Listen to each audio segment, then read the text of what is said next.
KaraokeBooks. Sense and Sensibility. Written by Jane Austen.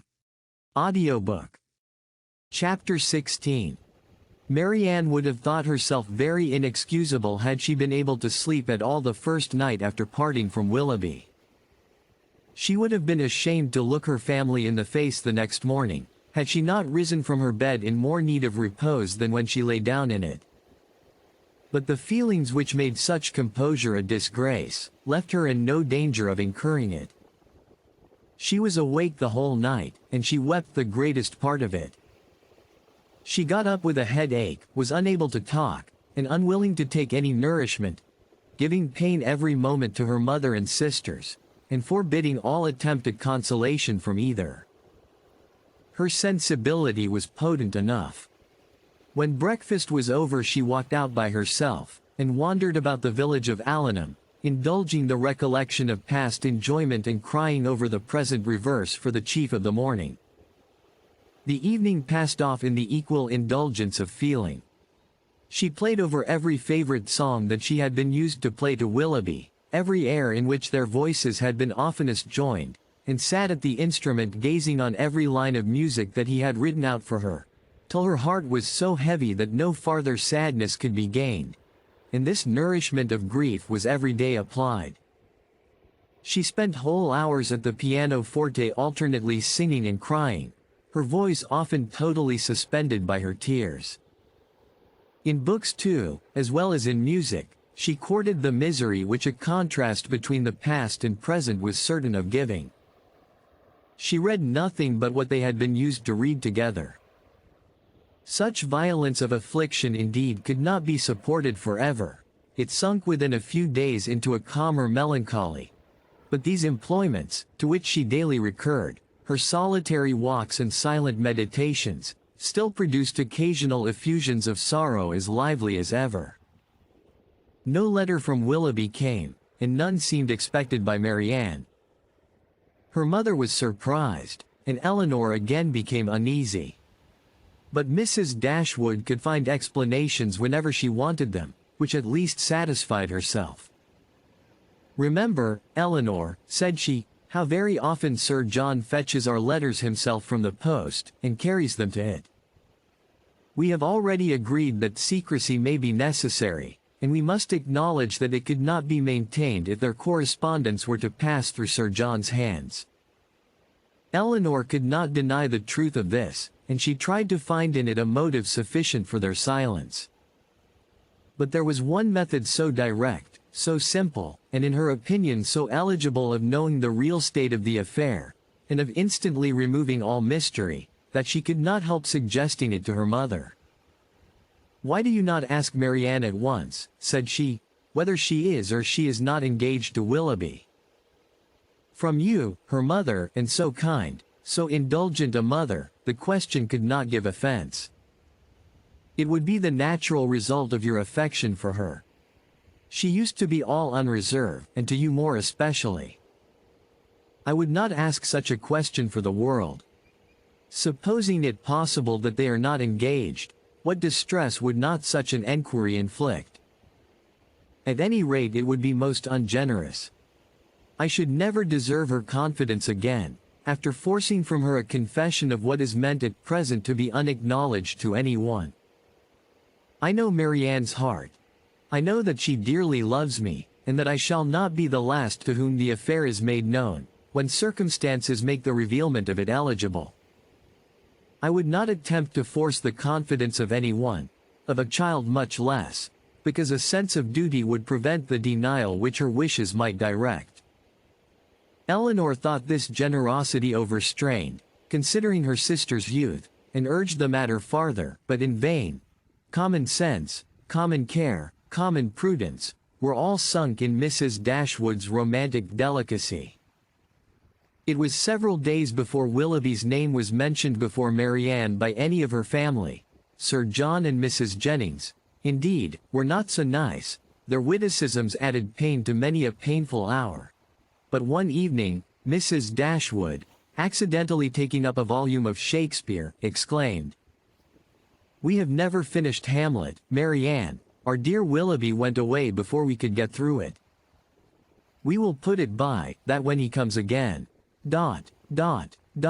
But it may be months, perhaps, before that happens."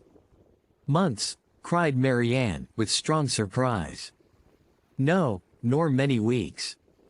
Mrs. Dashwood was sorry for what she had said, but it gave Elinor pleasure, as it produced a reply from Marianne so expressive of confidence in Willoughby and knowledge of his intentions.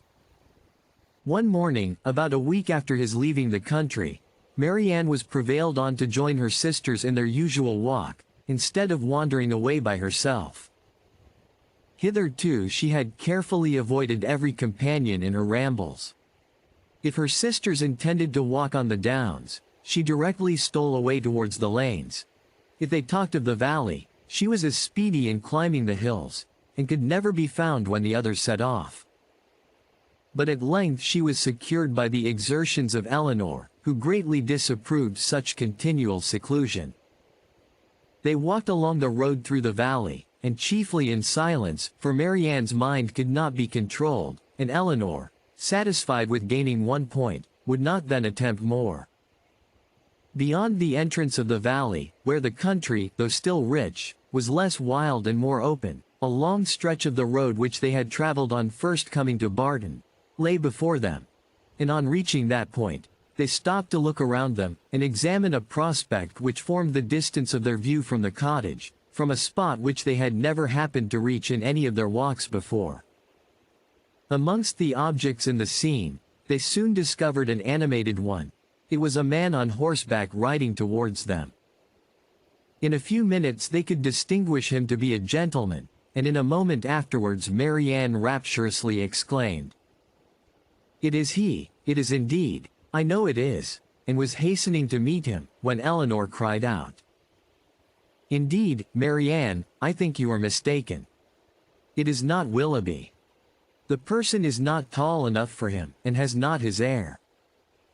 He has," cried Marianne, "I am sure he has. His air, his coat, his horse. I knew how soon he would come."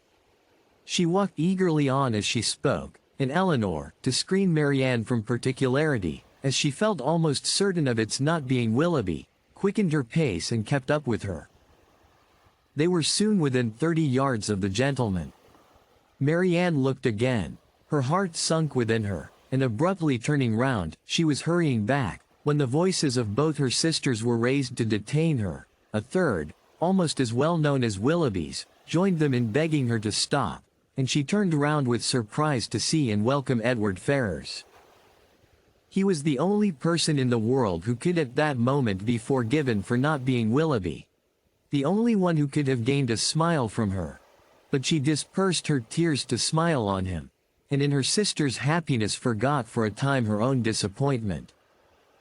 He dismounted, and giving his horse to his servant, walked back with them to Barton, whither he was purposely coming to visit them. He was welcomed by them all with great cordiality, but especially by Marianne, who showed more warmth of regard in her reception of him than even Elinor herself.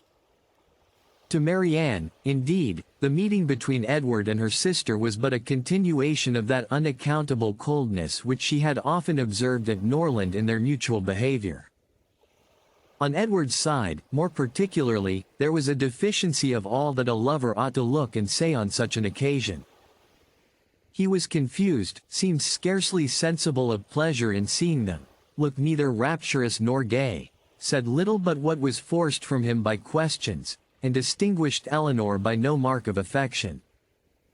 Marianne saw and listened with increasing surprise. She began almost to feel a dislike of Edward, and it ended, as every feeling must end with her, by carrying back her thoughts to Willoughby, whose manners formed a contrast sufficiently striking to those of his brother-elect. After a short silence which succeeded the first surprise and inquiries of meeting, Marianne asked Edward if he came directly from London. No, he had been in Devonshire a fortnight. A fortnight, she repeated, surprised at his being so long in the same county with Elinor without seeing her before. He looked rather distressed as he added, that he had been staying with some friends near Plymouth. "Have you been lately in Sussex?" said Elinor. I was at Norland about a month ago. And how does dear Norland look? Cried Marianne. Dear Norland, said Eleanor, probably looks much as it always does at this time of the year. The woods and walks thickly covered with dead leaves. Oh, cried Marianne, with what transporting sensation have I formerly seen them fall. How have I delighted, as I walked, to see them driven in showers about me by the wind. What feelings have they, the season, the air altogether inspired? Now there is no one to regard them. They are seen only as a nuisance, swept hastily off, and driven as much as possible from the sight. It is not every one, said Eleanor, who has your passion for dead leaves. No, my feelings are not often shared, not often understood. But sometimes they are. As she said this, she sunk into a reverie for a few moments, but rousing herself again, now Edward, saw she, calling his attention to the prospect, here is Barton Valley. Look up to it, and be tranquil if you can. Look at those hills. Did you ever see their equals? To the left is Barton Park, amongst those woods and plantations. You may see one end of the house.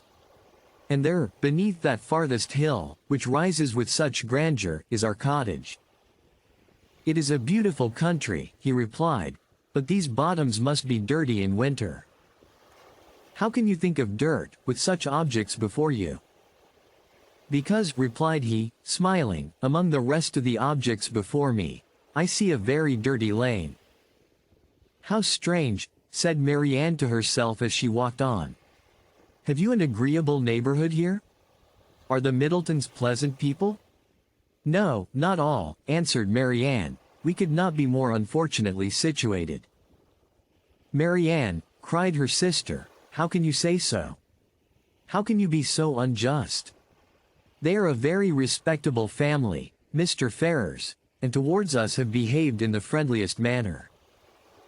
Have you forgot, Marianne, how many pleasant days we have owed to them? No, said Marianne, in a low voice, nor how many painful moments.